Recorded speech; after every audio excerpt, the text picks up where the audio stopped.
Mayroon akong kilala, babaeng napaka-ingitera.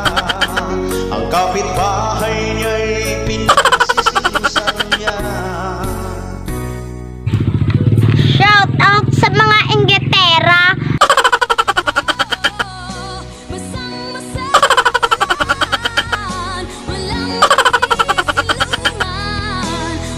Kung wala ka tibrahan sa kabuhi mo, bantay bata mo.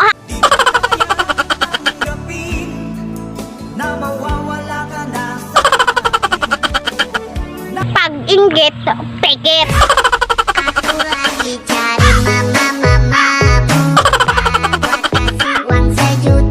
Kung ako kanimo, pamuyang ka lamang.